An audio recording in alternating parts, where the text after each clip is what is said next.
નમસ્તે મિત્રો, smart teaching Ajay YouTube ચેનલમાં બધાનું સ્વાગત છે.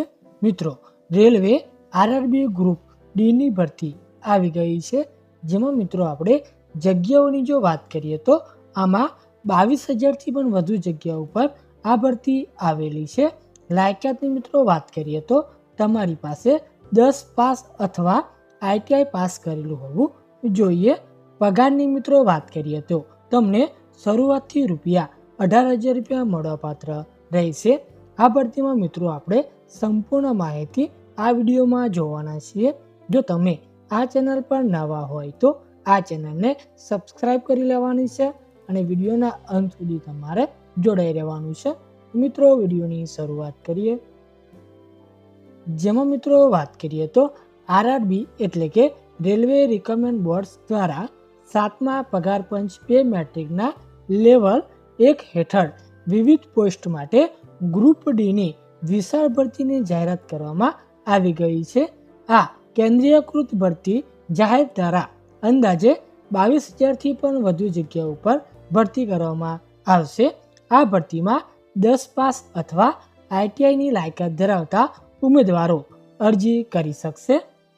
ત્યારબાદ શૈક્ષણિક લાયકાતની મિત્રો વાત કરીએ તો આપણે જોઈ ગયા તે પ્રમાણે ઉમેદવારે માન્ય બોર્ડમાંથી ધોરણ 10 પાસ એટલે કે એસએસસી પાસ કરેલું હોવું જોઈએ અથવા એનસીવીટી અથવા એસસીવીટી માન્ય સંસ્થામાંથી આઈટીઆઈ અથવા નેશનલ એપ્રેન્ટિસ સર્ટિફિકેટ એટલે કે એનએસસી ધરાવતા હોવા જોઈએ. જો મિત્રો તમે આ લાયકાત ધરાવતા હોય તો તમે મિત્રો આમાં અરજી કરી શકશો. ત્યારબાદ વય મર્યાદાની મિત્રો વાત કરીએ તો આમાં ઉમેદવારની ઉંમર સામાન્ય રીતે 18થી લઈને 33 વર્ષની વચ્ચે હોવી જોઈએ. અનામત વર્ગના ઉમેદવારોને રેલવેના નિયમો મુજબ વય મર્યાદામાં મિત્રો તમને છૂટછાટ મળવાપાત્ર રહેશે. ત્યારબાદ પગાર ધોરણની મિત્રો વાત કરીએ તો આ ભરતીમાં લેવલ 1 મુજબ ₹18,000થી શરૂઆતનો મૂળ પગાર પ્લસ તમને ભથ્થા પણ મળવાપાત્ર રહેશે.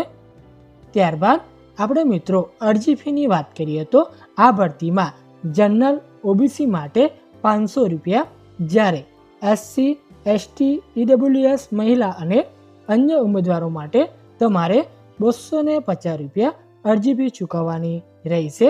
વધુ માહિતી માટે ઓફિશિયલ નોટિફિકેશન તમારે એકવાર વાંચવાનું રહેશે. એટલે કે મિત્રો આપણને જે ઓફિશિયલ જે નોટિફિકેશન મળી છે એની લિંક આપણે ડિસ્ક્રિપ્શનમાં આપેલી છે, ત્યાંથી પણ તમે વધુ માહિતી એકત્રિત કરી શકો છો. ત્યારબાદ જરૂરી દસ્તાવેજો. તો મિત્રો આ ભરતીમાં કયા કયા દસ્તાવેજોની જરૂર પડશે તો સ્કેન કરેલ પાસપોર્ટ કદનો ફોટોગ્રાફ્સ અને સહી. ત્યારબાદ શૈક્ષણિક લાયકાતના પુરાવા માટે ધોરણ 10નું પ્રમાણપત્ર અથવા આઈટીઆઈનું પ્રમાણપત્ર તમારી પાસે હોવું જરૂરી છે. ત્યારબાદ સરકાર દ્વારા જારી કરાયેલ ઓળખપત્ર, જેમાં આધાર કાર્ડ, પાન કાર્ડ કે પછી કોઈ બી તમારી પાસે ઓળખપત્ર હોવું જરૂરી છે. ત્યારબાદ શ્રેણી પ્રમાણપત્ર જો લાગુ પડતું હોય તો.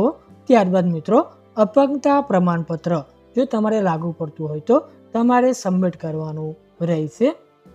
ત્યારબાદ અગત્યની તારીખોની મિત્રો વાત કરીએ તો આ ભરતીમાં ઓનલાઈન અરજી શરૂ થવાની તારીખ છે 21/1/2026, જ્યારે ઓનલાઈન અરજી કરવાની છેલ્લી તારીખની મિત્રો વાત કરીએ તો તમે 20/2/2026 લગી આ ભરતીમાં અરજી કરી શકશો.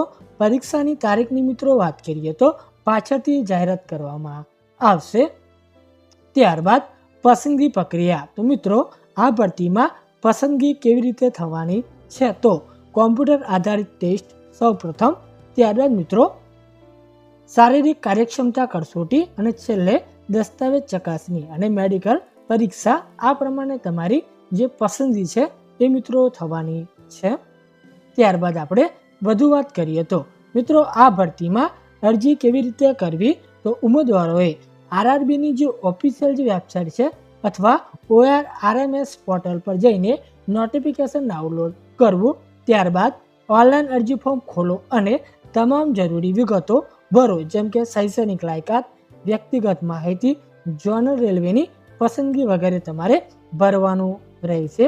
ત્યારબાદ મિત્રો જરૂરી ડોક્યુમેન્ટ્સ જેમાં શૈક્ષણિક પ્રમાણપત્રો, ફોટો, સહી, કેટેગરી પ્રમાણપત્ર તમારે અપલોડ કરવાનું રહેશે. ત્યારબાદ મિત્રો આપણે વધુ વાત કરીએ તો આમાં અરજી ફી તમારે ઓનલાઈન ચૂકવવાની રહેશે. અરજી ફી મિત્રો તમે ડેબિટ કાર્ડ, ક્રેડિટ કાર્ડ કે પછી નેટ બેન્કિંગ દ્વારા ચૂકવવાની રહેશે. અરજી ફોર્મ સબમિટ કરો અને તેની પ્રિન્ટ આઉટ લઈને સાચવવાની રહેશે. આ પ્રમાણે મિત્રો તમે અરજી કરી શકો છો. મિત્રો તમને આ માહિતી ઉપયોગી થઈ હોય તો આ ચેનલને સબસ્ક્રાઈબ કરી લેવાની છે. ફરી મળીશું આવા જ વિડીયોમાં. ત્યાં લગી જય હિન્દ, જય ભારત.